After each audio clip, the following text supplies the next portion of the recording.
이 느헤미야 9장 6절에서는 천사들이 경배하는 모습이 나옵니다. 지금 이 느헤미야 9장에서 나타나는 하나님에 대한 진술은 우리들이 오늘날 신론에서 공부하는 그 하나님의 진술에 대한 그 순서와 매우 정확하게 나타나고 있습니다. 먼저 하나님의 존재에 대하여, 그리고 하나님의 이름에 대하여, 그리고 이제 이 6절부터는 하나님의 사역에 대하여 찬양하는 그런 내용이 나오고 있습니다. 그 이후로 6절에서 7절 이하로 보면은 이제는 계속 이스라엘을 구속하시는 구속주로서의 그 하나님에 대한 지식이 나오고 있어요. 그러니까 실제로 우리가 이 성경 안에서 이러한 교리들이 만들어지고 또 이것이 체계적으로 신학이라고 하는 학문의 영역이 이렇게 되기 이전부터 이미 성경 안에는 이러한 모든 것들이 들어가 있었습니다. 이것이 보통 일반 학문은 시간이 더해지면서 점점 발달하죠. 점점 깊어지고요. 그런데 성경은 아무리 한다 하더라도 그 성경을 벗어나는 법이 없습니다. 그래서 굉장히 많은 책들이 만들어지고 굉장한 신학자들이 나오고 합니다만 그것은 결국은 성경 안에 있었던 것들에 대한 반복에 불과하구나 하는 것을 알게 됩니다. 특별히 이 느헤미야 9장에 나타난 그 하나님에 관한 이 진술들은 오늘날 신학자들에 의해서 주장되어지는 교리적 내용들이 너무나 정확하고 자세하게 일치하고 있는 것을 보게 됩니다. 먼저 오직 주는 여호와시라, 유일신 사상이지요. 그래서 오직 주는 여호와시라, 하나님은 한 분이시다.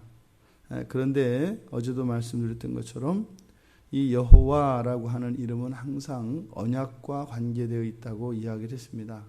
그런데 신은 이렇게 하지 않고 주는 여호와시라 라고 하는 것은, 주 하면은 주는 종과 함께 어우러지는 단어이지요.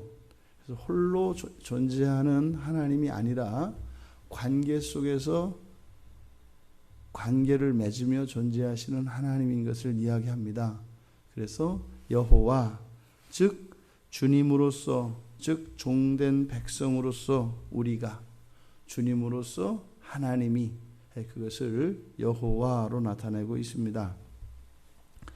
이어서 하늘과 하늘들의 하늘과 일월성신, 땅과 땅 위의 만물과 바다와, 지금 창세기의 창조를 요약하고 있죠. 하늘과 땅 위와 그리고 땅 아래 바다와 모든 창조세계 전체를 요약하고 있습니다. 그러니까 하나님의 모든 창조를 이렇게 압축해서 바로 유일한 그 주님이신 여호와, 그분이 또한 유일한 창조주이심을 밝히고 있는 것입니다.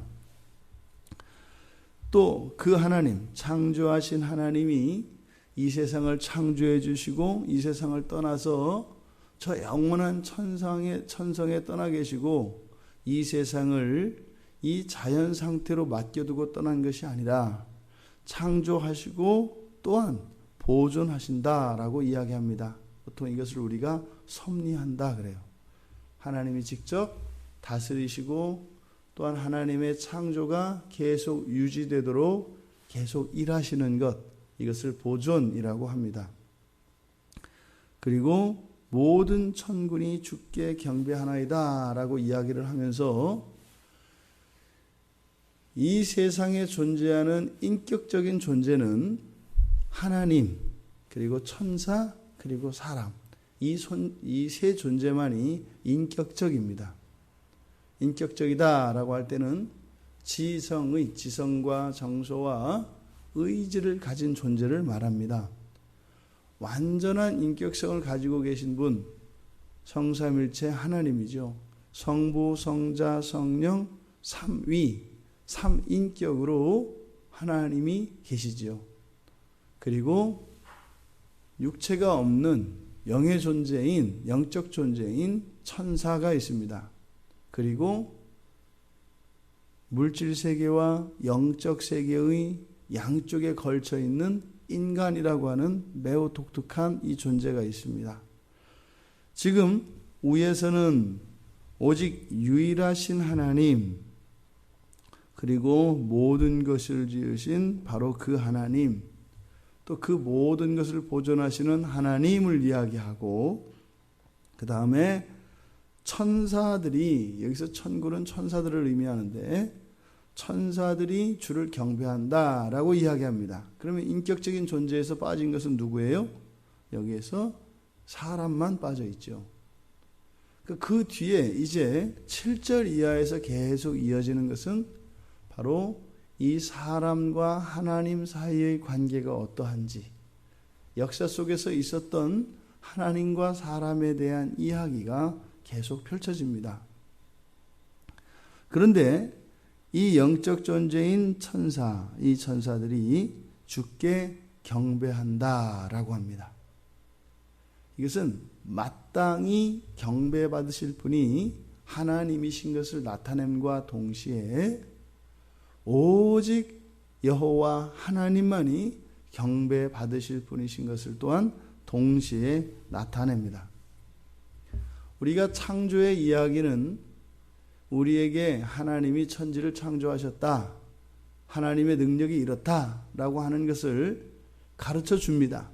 그런데 더욱 그것보다 중요한 사실, 즉 창조에 대하여 기록하신 그 사실은 아담 이후, 죄를 지은 아담 이후를 살아가는 원죄의 저주 아래 살아가는 백성들에게 바로 구원하시는 그 재창조의 주인이 또한 누구이신가를 가르쳐주기 위한, 또 이 구원이라고 하는 재창조가 어떠한 의미가 있는 것이며 어떤 가치가 있는 것인지를 가르쳐주기 위한 그러한 또한 구속사적 관점에서 창조가 우리들에게 계시되고 있는 것입니다. 그래서 항상 우리가 창조의 이야기를 생각할 때는 늘 우리의 거듭남, 우리의 재창조를 떠올려야 되는 것입니다. 창조주로서 여호와가 여기에서 계시되고 있습니다. 그러면 여기에 드러나지 않은 바로 재창조주, 즉 우리의 구세주이신 예수 그리스도가 나란히 우리에게는 생각되어져야 하는 것입니다. 그렇다면 그 예수 그리스도는 어떤 분이세요? 천사들조차 경배하는, 경배받으실 하나님이신 것입니다. 바로 이미 예수 그리스도께서 이 땅에 오실 때 하늘에서 천군 천사들의 경배가 있었지요. 그리고 동방박사들을 통하여 경배를 받으시지요. 목동들이 찾아오지요. 예수 그리스도를 믿는 모든 이들은 그리스도 예수를 경배하는 삶을 살아야 합니다.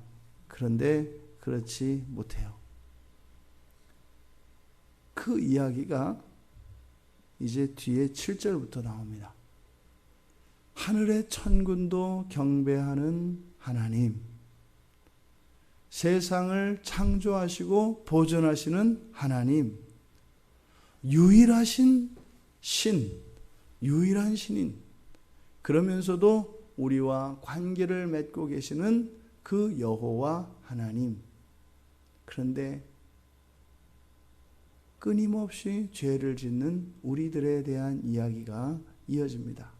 그러기 전에 바로 하나님의 위대하심과 하나님의 높으심과 하나님의 영광이 어떠한 분이신가 하는 것을 여기에서 기록하고 있는 것입니다. 그냥 하나님이 창조하셨나 보다, 보존하시나 보다, 천사들이 경배하나 보다, 아무런 감동이 우리에게 오지 않습니다.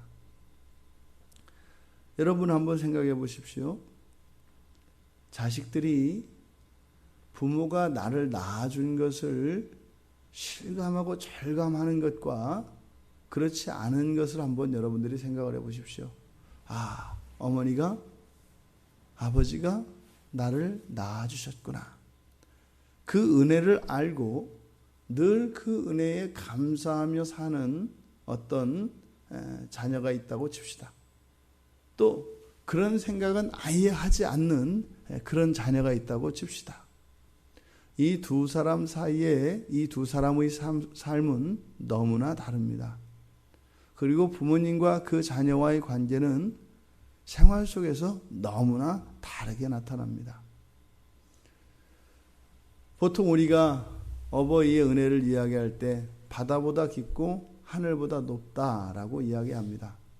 그러면 이 세상에 있는 모든 어버이들의 어버이이신 하나님의 은혜는 어떠한 것이겠습니까? 또 어버이들만 낳으신 것이 아니라 이 세상에 있는 모든 동물들을 창조하신 그 하나님의 은혜는 어떠한 것이겠습니까?